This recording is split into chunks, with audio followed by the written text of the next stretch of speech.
En France, on l'a dit, c'est reconnu comme étant 1,2 million de cas de maladie d'Alzheimer en France, et puis avec une augmentation quasiment doublement des chiffres dans les années qui viennent. Et puis il y a le rapport qu'on vient de citer du plan MND 2025-2030, où on reprend les chiffres. Alors vous voyez, là, on est passé à 1,4 million de personnes concernées, 225 000 nouveaux cas par an, et 20% des plus de 80 ans sont atteints. Je pense qu'on reparlera un petit peu de l'âge aussi comme facteur de risque. Et puis, évidemment, vous voyez sur le panorama en bas à droite la répartition des maladies neurodégénératives avec la maladie d'Alzheimer qui est de très très loin la plus fréquente des maladies neurodégénératives, puisque la maladie de Parkinson qui vient après, c'est 300 000 cas, donc c'est beaucoup moins de cas.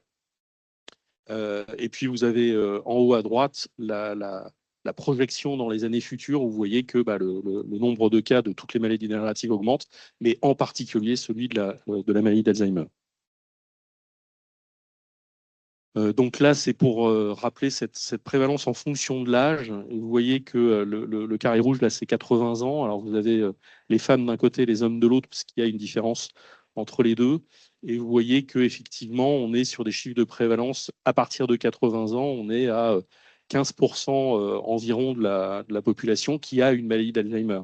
Donc on va dire vers 85 ans, vous avez un sujet sur 5 qui a une maladie d'Alzheimer. Donc, vous voyez à quel point la maladie est fréquente avec l'âge.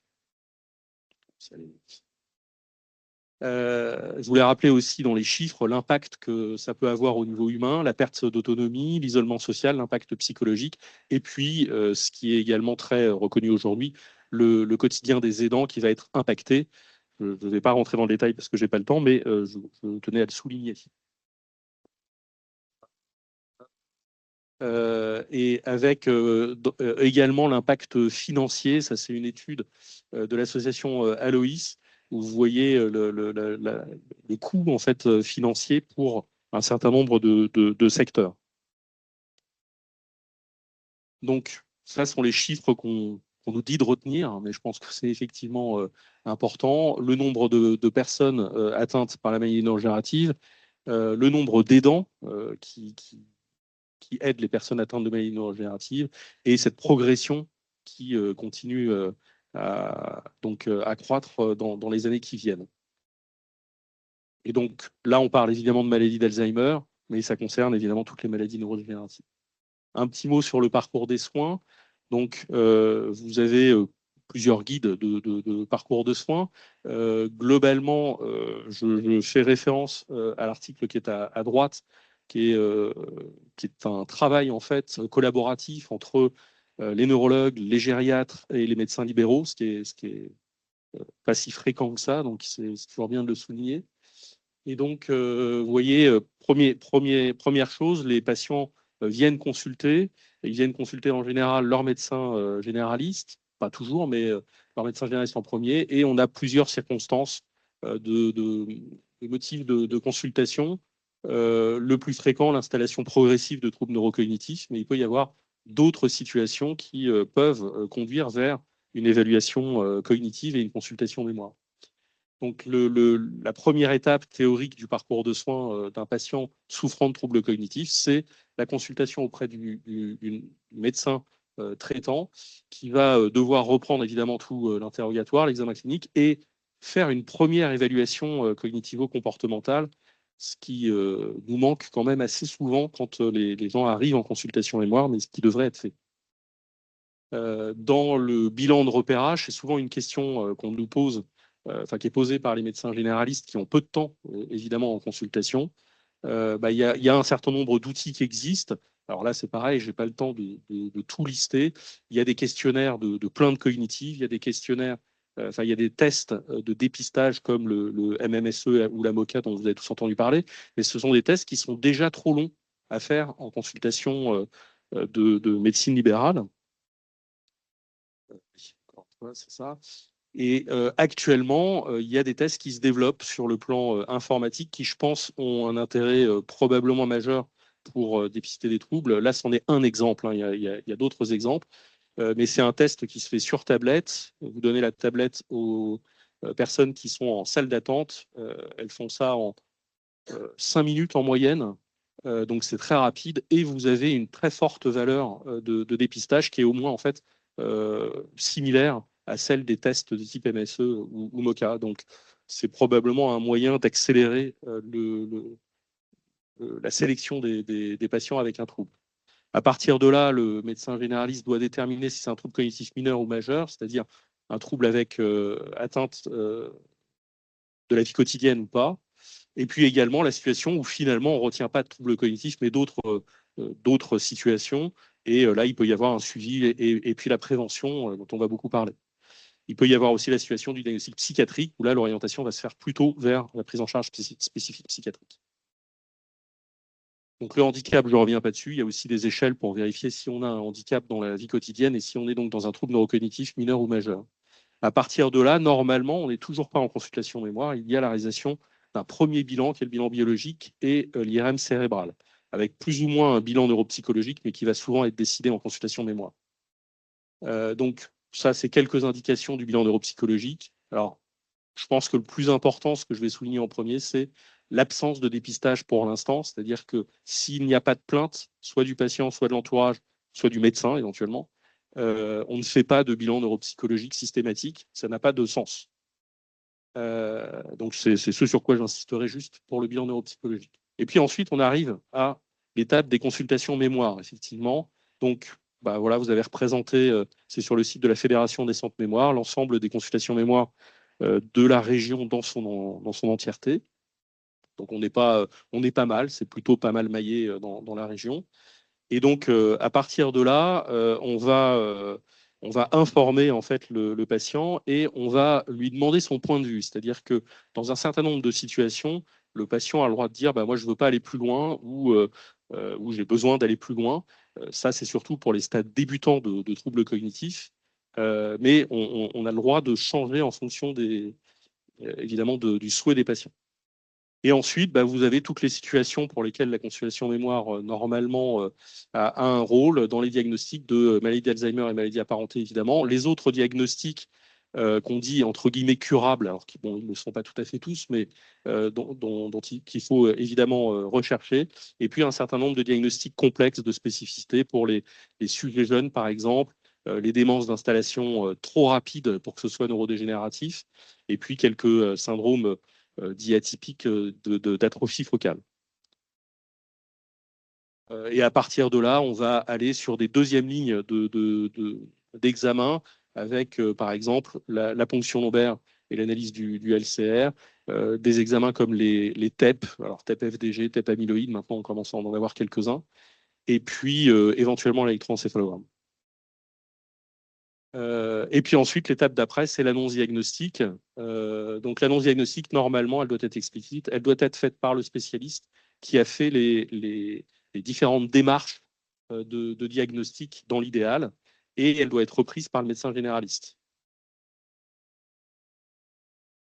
Et ensuite, il y a la mise en place d'une prise en charge et d'un suivi. Alors là, évidemment, je ne vais pas détailler ce tableau qui est totalement illisible, mais qui est quand même très pratique, que vous pouvez retrouver dans le plan. Et donc, en fonction il y a plein de choses en fait qu'on peut faire. Et donc, c'est important évidemment parce que un des premiers retours, bah, c'est qu'il n'y a rien à faire face à une maladie d'Alzheimer. Si, il y a beaucoup de choses à faire en fait qui permettent quand même de ralentir l'évolution, et c'est l'ensemble qui permet d'être significatif. Donc les enjeux, bah, on les connaît. Donc ça sont plutôt les projections, ce qu'on voudrait obtenir, c'est-à-dire la formation de professionnels. C'est vrai que je pense qu'on a besoin de plus en plus de professionnels puisque les chiffres augmentent. Donc, et ça, c'est une difficulté qu'on a tous. Il y a un programme qui s'appelle le programme, alors je ne sais pas si ça se prononce ICOP ou ICOP, mais ICOP, j'imagine, en français, mais ça doit se dire ICOP probablement. Donc qui est un programme de dépistage pour les troubles pour les patients de plus de 60, les sujets pardon, de plus de 60 ans.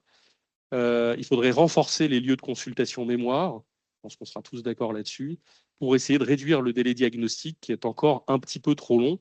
Et c'est d'autant plus important que si on accède à un moment au traitement spécifique de la maladie, il faudra non seulement des délais beaucoup plus courts, mais des délais extrêmement courts de diagnostic, probablement de l'ordre plutôt de 3 mois et pas de 3 ans. Donc, évidemment, vous imaginez le gap en termes d'organisation. Voilà, donc pour conclure, le diagnostic doit être personnalisé, c'est-à-dire que vous devez tenir compte évidemment de l'avis de vos patients et de l'entourage.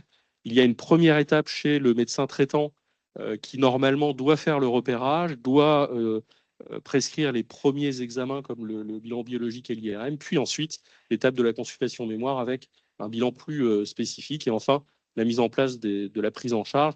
Et on va discuter évidemment de la prévention des facteurs de risque également à ce stade-là. Voilà, je vous remercie et je vais passer la parole au Dr Chetla.